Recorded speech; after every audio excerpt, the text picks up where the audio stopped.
만약에요, 지금 내 삶의 모든 문제를 한 번에 해결할 수 있는 능력이 있다면 어떻게 하시겠습니까? 이 능력을 그냥 섞이시겠습니까? 아니면 자유롭게 마음껏 사용해서 내 모든 삶의 문제를 해결하겠습니까? 그렇게 모든 문제를 해결하면 정말로 내 인생 행복할 것 같다라는 생각이 듭니다. 그런데 그러한 능력을 가지고 있어도 사용하지 않고 그냥 고생은 고생대로 하고 핍박은 핍박대로 당하고 어려우면 그냥 어려운 대로 살아가는 사람들이 있다면 어떻게 생각이 될까요? 굉장히 미련하고 답답하게 생각이 들지 않겠습니까? 그런데 오늘 본문에 바로 그런 분이 등장합니다. 본문에서요, 사람들은 예수님께 당신이 하나님의 아들이라면, 당신이 이스라엘의 왕이라면 지금 그 십자가에서 내려오라고 합니다. 내려와라. 내려오면 당신 하나님의 아들인 것을 우리가 믿겠다. 그런데 예수님께서는 십자가에서 내려올 수 있는 능력과 권위가 있으시지만 그런데 내려오지 않으십니다. 바로 이 내려오지 않으심이 오늘 본문에서 우리에게 말씀하고자 하는 전부입니다. 예수님께서 왜 내려오지 않으셨을까? 능력은 차고도 넘치셨는데. 그리고 그 내려오지 않으심이 오늘 우리가 살아가는 내 삶의 현장에서 나와 무슨 상관이 있을까 하는 것이죠. 십자가에 못 박힌 예수님을 대면한 세 부류의 사람들이 오늘 본문에 등장합니다. 첫 번째는 예수님 앞을 지나가는 행인들이죠. 그리고 두 번째는 유대의 종교 지도자들입니다. 그리고 세 번째는 좌우의 강도들이 있죠. 이 세 부류의 사람들이 동일하게 하는 말이 있습니다. 40절, 42절, 44절이죠. 네가 만일 하나님의 아들이어든 십자가에서 내려와라. 이스라엘의 왕이면 너 자신을 구원하고 십자가에서 내려와라. 이들은요, 자신들의 신념과 전통과 상식에 의해서 예수님께 너 스스로를 구원하기 위해서 십자가에서 내려오라고 합니다. 아니, 너는 너 자신도 구원하지 못하면서 무슨 다른 사람을 구원한다? 라고 하느냐라고 예수님을 조롱하죠. 예수님께서 십자가에서 내려오지 않으셨다라는 것이 무슨 의미가 있겠습니까? 예수님께서 십자가에서 내려올 수 있는 능력과 권위가 있으셨지만 만약 그 능력을 사용해서 십자가에서 내려오셨다면, 만약 그렇게 하셨다면 그것은 사람들의 뜻을 성취한 겁니다. 사람들의 기대에 부응한 것일 뿐이죠. 십자가에서 죽는 것이 하나님의 뜻을 성취하는 것입니다. 그래서 내려오시지 않습니다. 그런데요, 이 세 부류의 사람들이 하는 말은 예수님을 조롱하는 말이었지만 실상은 역설적으로 예수님의 십자가 사역의 본질을 그리고 예수님의 진정한 신분을 증언하는 것이었습니다. 예수님의 십자가 사역의 본질은 예수님 자신의 구원이 아니죠. 예수님께서 자신을 위해서 이 땅에 내려오신 것이 아니죠. 예수님께서 이 나라의 왕이 되기 위해서 이 땅에 내려오신 것이 아닙니다. 우리의 죄를 대속하기 위해서 오셨습니다. 이러한 진리를 그들 스스로가 고백합니다. 그런데 이 조롱의 구조를 살펴보면요, 예수님께서 이미 광야에서 받으셨던 사탄의 시험과 동일합니다. 공생의 시작 전에 광야에서 사탄의 유혹을 받으시고요, 공생의 절정의 순간인 십자가에서도 같은 형태가 지금 반복됩니다. 광야에서 사탄은 당신이 정말 하나님의 아들이라면 배고프고 힘들면 안 되는 것 아니냐. 당신이 정말 하나님의 아들이라면 하나님께서 당신을 지켜주고 보호하고 계신다라는 것을 증명해봐라. 당신이 정말 하나님의 아들이라면 어려운 길로 가지 말고 쉽고 빠른 길로 가는 게 어떤가. 그렇게 한다라고 해서 당신 하나님의 아들이라면 그 누가 뭐라고 하겠느냐. 사탄의 유혹은요, 당신이 만약 하나님의 아들이라면 하나님으로서의 능력을 사용해서 배고픔과 위험을 없애는 것이 맞다라고 하는 것입니다. 그리고 십자가에서도 동일하죠. 당신이 하나님의 아들이라면 왜 십자가에서 내려오지 않느냐. 당신이 하나님의 아들이라면 하나님께서 왜 너를 십자가에서 구원해 주지 않느냐. 당신이 하나님의 아들이라면 하나님께서 왜 그렇게 고통스럽게 십자가에 매달려 있는 것을 원하실 리 없다. 당신 하나님의 아들이라면 십자가에서 죽기를 바라실 리 없다. 십자가에서도요, 만약 당신 하나님의 아들이라면 당연히 하나님으로서의 능력을 사용해서 육체적 고통을 없애는 것이 맞다라고 하는 것입니다. 그렇게 할 수 있는데 왜 하지 않느냐? 고통을 없앨 수가 있는데 왜 십자가에서 고통받고 있는가? 마찬가지죠. 당신이 하나님의 자녀라면 이렇게 힘들고 어렵게 고통스러운 삶을 하나님께서 살게 하실 리가 없다. 당신이 하나님의 자녀라면 하나님께서 당신을 지켜주고 보호해주고 인도해 주신다는 것을 보여줘야지, 증명해 봐라. 그런데요, 이러한 사탄이 증명하는 방법은요, 물질적인 것, 눈에 보이는 것, 손에 잡히는 것입니다. 그러나 하나님께서 말씀하시는 증명의 방법은 십자가였습니다. 예수님께서는요, 자신이 하나님의 아들이라는 것을요, 육체적 고통을 없애는 것을 통해서 입증하지 않습니다. 오히려 십자가의 고통을 당하는 것으로 내가 하나님의 아들임을 증명합니다. 하나님의 아들이기 때문에 십자가에서 내려오는 것이 아니라요, 하나님의 아들이시기 때문에 십자가에서 고통을 끝까지 감당하십니다. 그럼으로써 하나님의 목적을 이루십니다. 다시 말씀드리지만 하나님의 아들이시기 때문에 십자가에서 내려오지 않습니다. 십자가에서 내려오는 것은 사람들의 방법이고 세상의 뜻일 뿐입니다. 하나님의 방법은 십자가였고 하나님의 뜻은 십자가의 죽음이었습니다. 그래야 죄와 사망의 권세가 무릎을 꿇습니다. 죄인들이 구원받고 이 땅에 하나님 나라가 임합니다. 그래야 하나님의 기쁨이 내 삶에 임할 수가 있습니다. 예수님께서 이런 십자가의 길 끝까지 가셨고요. 그 뒤를 따르는 우리에게도 동일한 부르심이 있습니다. 그리고 그 부르심을 따라서 살아가는 삶은 오늘 우리에게도요, 마찬가지로 동일하게 조롱받는 십자가의 삶입니다. 우리가요, 자기 십자가를 지고 예수님의 길을, 예수님을 정말로 잘 따라가면 세상이나 사람들은 우리를 칭찬하지 않습니다. 우리를 조롱하죠. 예수님의 길을 따라가지 않으면 우리를 칭찬할 것입니다. 그런데 예수님의 길을 정말로 잘 따라가면 세상은 우리를 조롱합니다. 너 뭐하러 그렇게 사느냐고. 그렇게 살면 돈이 나오냐, 밥이 나오냐. 너 바보야? 왜 이렇게 손해보면서 살아? 또 교회가, 야, 이번 한 주면 빠지면 안 돼? 그놈의 하나님, 교회 소리 지겹다, 지겨워. 그런데요, 그러한 조롱이요, 내 삶에 내가 하나님을 잘 믿고 있다라는 것을 역설적으로 확인시켜 주는 것이기도 합니다. 예수님을 잘 믿기 때문에 십자가의 조롱과 고통이 있는 것입니다. 그러니까요, 살면서 이런 조롱 오히려 우리가 많이 들어야 됩니다. 조롱당하면 기분 나쁘죠. 조롱당하면 낙심하고 상처받고 힘들어합니다. 그런데 그것이 아니라 내가 하나님을 잘 믿고 있다라고 하면서 오히려 화이팅 해야 하는 게 십자가의 삶입니다.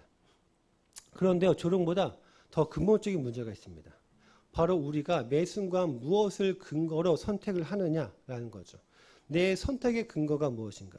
십자가의 삶은요, 단순한 결단과 결심과 의지가 아닙니다. 내가 십자가의 삶을 살아가야지 라고 해서 살아갈 수 있는 것이 아닙니다. 갈라디아서 2장 20절은 이렇게 말하죠. 내가 그리스도와 함께 십자가에 못 박혔나니 그런즉 이제는 내가 사는 것이 아니요 오직 내 안에 그리스도께서 사시는 것이라. 내가 그리스도와 함께 십자가에 못 박혔나니 그런즉 이제는 내가 사는 것이 아니요 오직 내 안에 그리스도께서 사시는 것이라. 우리가요, 예수님의 십자가를 그저 멀리서 바라보는 관람객이 아닙니다. 구경꾼이 아니죠. 우리는 이미 그 십자가에 예수님과 함께 못 박혔고 예수님과 함께 죽었고 예수님과 함께 다시 살아난 사람입니다.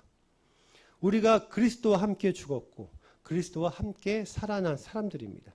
그러니까요, 우리가 세상의 방식대로 세상의 가치와 기준대로 살지 않는 것은요, 우리의 의지대로 우리가 결단으로 결심으로 억지로 참아내는 그런 삶이 아닙니다.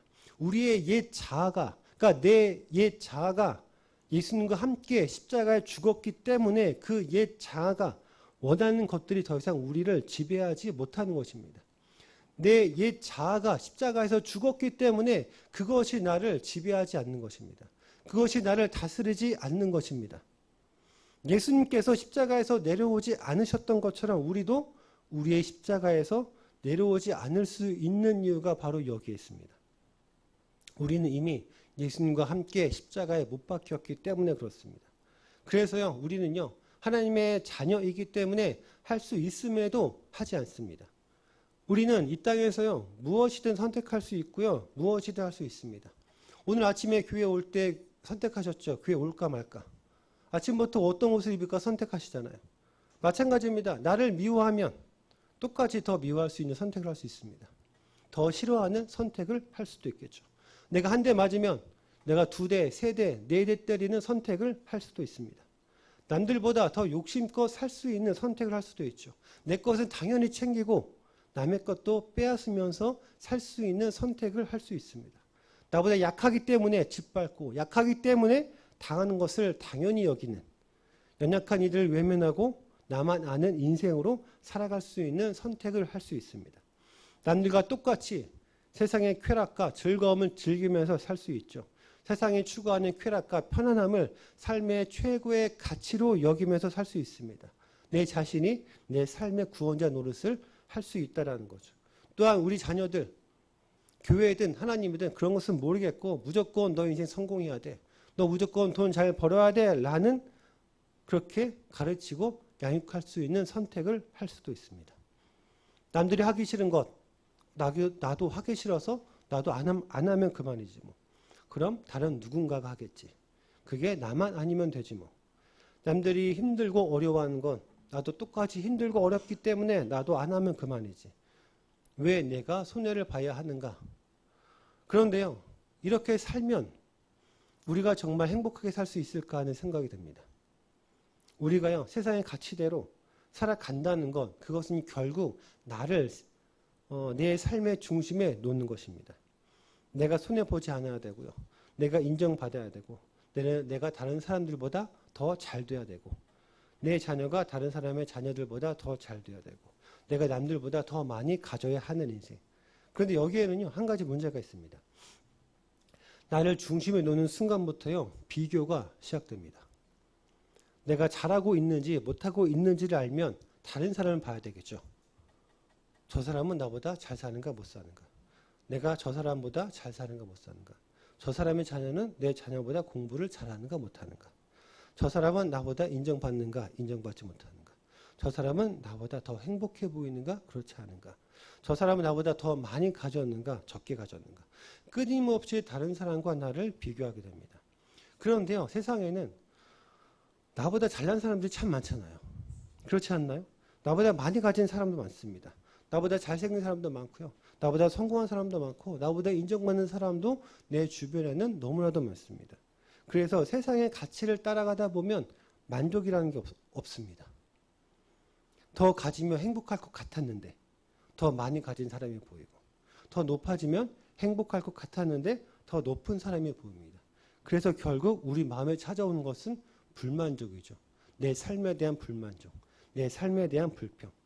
이 불만족은요, 끊임없이 비교하게 만들고 때로는요, 열등감에 빠지게 합니다. 세상의 가치는요, 비교를 만들어내죠. 비교는 만족을 빼앗아갑니다. 이 인스타나 뭐 페이스북이나 이런 SNS의 저는 본질을 과시와 비교라고 생각합니다. SNS 보다 보면, 뭐 인스타나 유튜브나 뭐 페이스북 보다 보면 부럽다라는 생각 안 드십니까?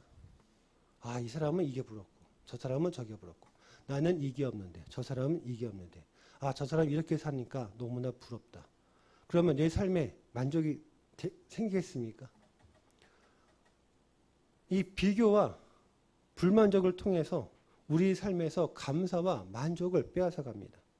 나는 왜 저 사람처럼 되지 못했을까? 나는 왜 이것밖에 안 될까? 내 인생은 왜 이럴까? 나를 중심에 놓고 살았는데 정작 나는 행복하지 않은 겁니다. 이것이 세상에 준 행복의 한계입니다. 물론 세상적으로 성공하면 잠깐 행복은 있을 수가 있겠죠. 그러나 하나님의 자녀는요, 이 비교와 열등감의 굴레에서 계속해서 머물러 있지 않습니다. 그렇다면 하나님의 자녀된 우리는 무엇을 중심에 놓고 살아야 되겠습니까? 세상이 말하는 성공과 나의 만족을 삶의 중심에 놓고 사는 것이 아니라 하나님을, 십자가를 삶의 중심에 놓고 살아야 됩니다. 내가 원하는 것을 얻는 것이 가장 중요한 것이 아니라 하나님께서 기뻐하시는 것이 무엇인지를 먼저 생각해야 된다라는 것이죠. 그래서 하나님의 자녀는요, 할 수 있음에도 하지 않을 수 있습니다. 손해볼 수 있음에도 사랑할 수 있습니다. 높아질 수 있음에도 기꺼이 낮아질 수 있습니다. 내가 힘들 것 알면서도 힘든 것을 감당할 수 있습니다. 내가 어려워질 것을 알면서도 기꺼이 어려워질 수 있습니다. 왜요? 하나님이 내 삶의 중심이기 때문에 그렇습니다. 하나님 나라와 가치와 기준을요, 내 삶의 중심을 놓고 그렇게 살기를 결단하고 그 삶을 추구해 나갈 때요, 우리에게는 하나님께서 주시는 행복이 찾아옵니다. 십자가는요, 사람들이 보기에는 고통이죠. 누가 거기에 매달리고 싶겠습니까? 누가 거기에서 죽고 싶겠습니까? 실패죠. 저주받은 것입니다. 그러나 하나님께는요, 그 십자가를 통하여 죄인들이 구원받는 행복입니다. 그리고 하나님께로 돌아오는 기쁨이 됩니다. 그래서 세상에 말하는 행복과 하나님께 주신 행복은 다릅니다. 세상은요, 더 많이 가져 행복하죠. 더 높아져 행복합니다. 더 편해지는 것을 행복이라고 합니다. 그래서 비교와 경쟁에서 벗어날 수가 없습니다. 그래서 세상의 행복은 잠깐 기쁘게 우리를 할 수 있겠지만 우리의 영혼을 만족시키는 못한다라는 거죠. 그러나 하나님 나라의 행복은요, 내가 얼마나 많이 가졌는가에 따른 것이 아니라 내가 누구에게 속해 있는가, 내가 누구에게 속해 있는가. 세상은요, 소유에서 행복을 찾습니다. 하나님의 자녀는 하나님과의 관계에서 행복을 찾습니다. 세상은 높아지는 데서 행복을 찾죠. 그런 하나님의 자녀는요, 하나님과 함께하는 데서 행복을 찾습니다. 하나님과 함께하면 우리는 비교에서 자유로울 수 있습니다. 하나님과 함께하면 하나님으로부터 행복을 받으면 우리는 비교에서 자유롭게 됩니다. 사람의 인정에서 자유롭게 되죠. 내가 모든 사람에게 인정받아야 할 필요와 이유가 없습니다. 왜냐하면 하나님께서 나를 하나님의 자녀로 인정해 주셨기 때문에 그렇죠. 우리가 손해보지 않으려는 삶에서 자유롭게 됩니다. 왜요? 예수님께서 나를 위해 자신의 모든 것을 내어주셨기 때문에 그렇죠. 내가 예수님의 모든 것을 받았기 때문에 내가 손해본 것이 전혀 아깝지가 않습니다. 내 행복의 근거는 세상에 있지 않습니다. 내 행복의 근거는 십자가에 있습니다. 예수님께서 나를 위해 십자가에서 내려오지 않으신 데서 있습니다. 그러므로 나는요, 더 이상 나 자신을 내 삶의 중심에 놓고 살 필요와 이유가 없습니다. 이미 나를 위해서 자신을 내어주신 예수님께서 내 삶의 중심이기 때문에 그렇습니다. 그래서 하나님의 자녀는요, 세상이 이해하지 못하는 선택을 할 수도 있습니다. 용서할 수 있죠. 양보할 수 있습니다. 섬길 수가 있습니다. 손해볼 수 있습니다. 낮아질 수 있고요. 때로는 아무도 알아주지 않아도요, 하나님의 뜻이라면 그 길로 기꺼이 갈 수가 있습니다. 예수님께서 십자가를 선택하신 것이, 예수님께서 십자가에 내려오지 않으신 것을 세상이 어떻게 이해하겠습니까? 세상이 이것을 박수 쳐주겠습니까? 세상이 잘했다 하겠습니까? 아니잖아요. 그러므로 예수님을 믿는 우리 모두의 행복은 모든 고통과 고난과 문제가 사라지는 것이 아닙니다. 오히려 십자가에서 하나님이 나와 함께 하신다라는 사실을 아는 것이 행복입니다. 그러므로 하나님의 자녀에게는요, 세상이 빼앗아 갈 수 없는 근본적인 행복이 있습니다. 그런데요, 이 행복은요, 우리가 한번 결단했다고 완성되고 유지되는 것이 아닙니다. 우리가 한번 결단했다고 이 행복을 계속해서 유지할 수 있으면 참 좋겠죠. 그런데 우리는요, 매일매일 선택해야 됩니다. 이 행복은 내가 원하는 것을 얻었기 때문에 생기는 행복이 아니라요, 내가 이미 예수님 안에서 하나님의 자녀가 되었다라는 사실에서 오는 행복입니다.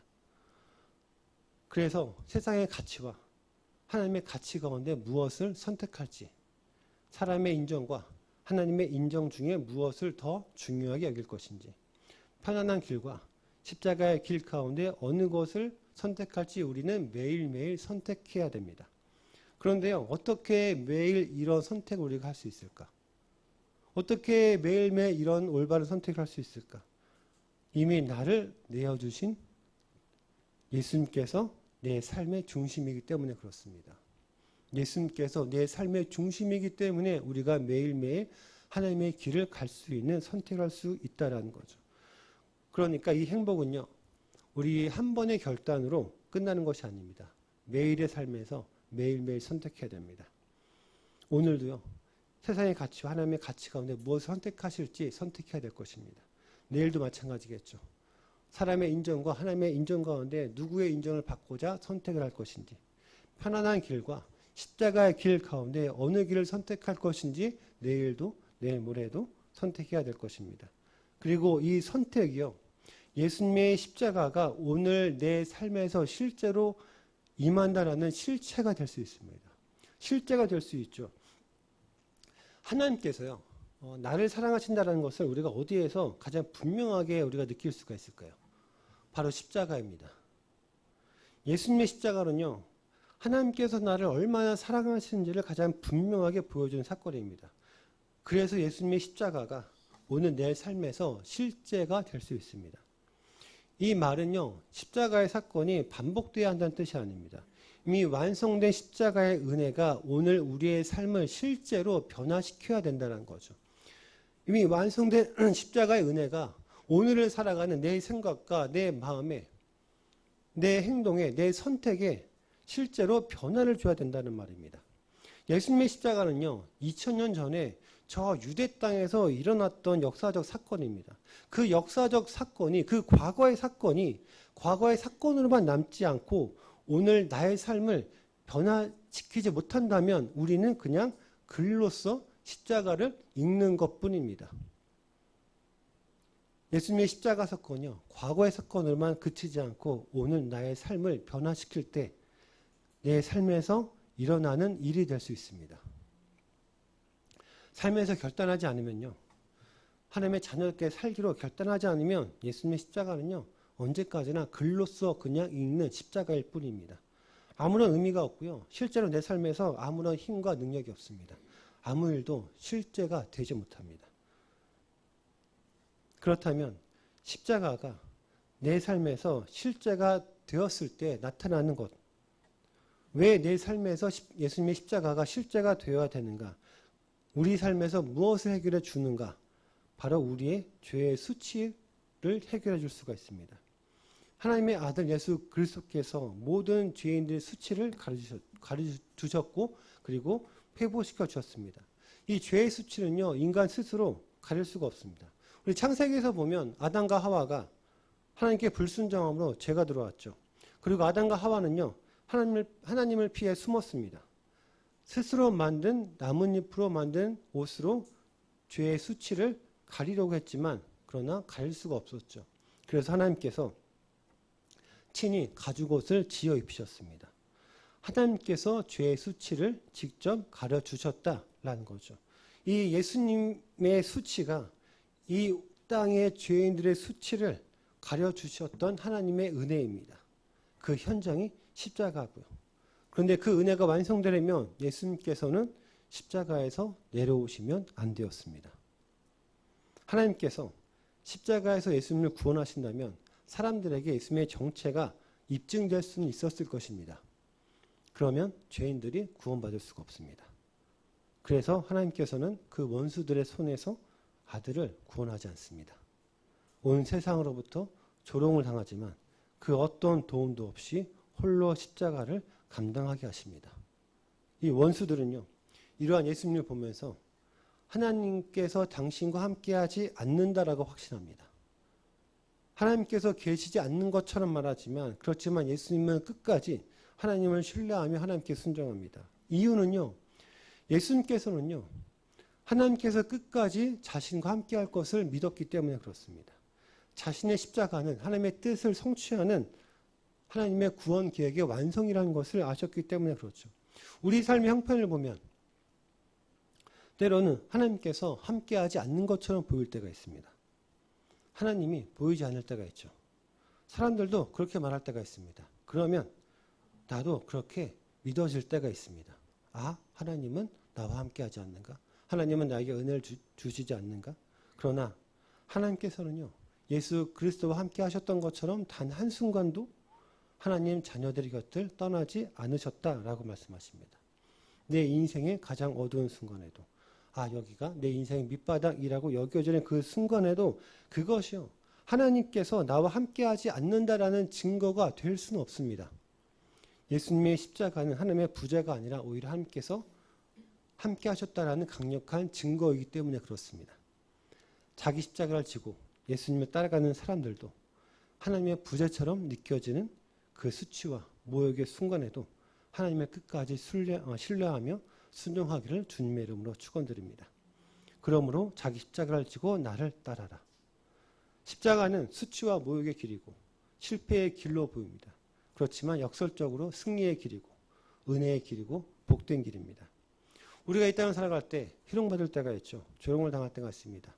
예수님을 사랑해서 예수님 말씀대로 살려고 할 때 가정과 직장과 사업장에서 사람과의 관계에서 그러면요 세상의 사람들 우리를 조롱합니다. 그리고 교회가 교회답게 세워지면 세상은 그 모습을 조롱합니다. 우리의 삶에서도요 자기 십자가를 지고 예수님을 따라가면 조롱당합니다. 비웃음을 받죠. 예수님께서도 십자가에서 죽기까지 조롱당하셨습니다. 이 말은 곧 우리도 마지막 때까지 조롱받을 수밖에 없다라는 것을 의미합니다. 그러나 하나님께서 우리를 끝까지 사랑하셨듯 우리도 끝까지 그 십자가의 길을 가야 합니다.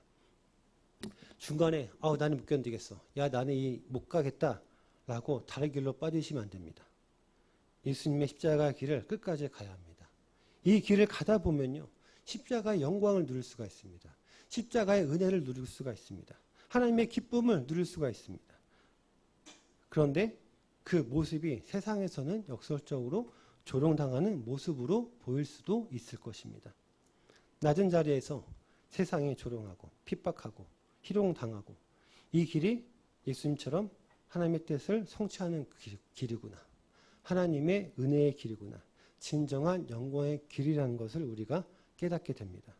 그러면요 세상과 비교할 수 없는 본질적인 가치와 영광을 알기 때문에요 세상의 영광이 눈에 들어오지 않습니다. 아무리 비교를 해도 저 사람이 부럽지가 않습니다. 나보다 많이 가진 사람이 있어도요 많이 가진 것이 부럽지 않을 수가 있습니다. 그래서 세상의 조롱과 희롱에 개의치 않을 수가 있게 됩니다. 그래야 진정한 기쁨과 평안과 안식의 삶을 누릴 수가 있습니다. 그러면 물질의 소유에 상관없이 행복한 삶을 살아갈 수가 있습니다. 그런데 이러한 조롱과 시험은요 십자가 사건에서 끝나지 않고 오늘 우리의 삶에서도 똑같은 모습으로 계속해서 일어납니다. 그래서 우리가 끝까지 이 길을 가야 한다는 거죠. 예수님께서는요 내려오실 수 있었습니다. 그러나 내려오지 않았습니다. 자신을 구원해서가 아니라 우리를 구원하시기 위해서. 그러므로 우리가 십자가의 길을 걷는다는 건 우리가 구원받기 때문이 아닙니다. 이미 구원받았기 때문입니다. 이미 구원받았기 때문에 세상에 내려오라고 할 때에도 편한 길을 선택하라고 할 때도 손해보지 말라고 할 때도 나만 생각하라고 할 때도 우리는 기억해야 됩니다. 예수님은 나를 위해 내려오지 않으셨다. 그렇다면 오늘 나는 어디에 있어야겠습니까? 내려오라는 세상의 조롱 앞에서도 하나님께서 나에게 맡기신 그 자리를 지켜가는 저와 여러분 되기를 주님의 이름으로 축원드립니다.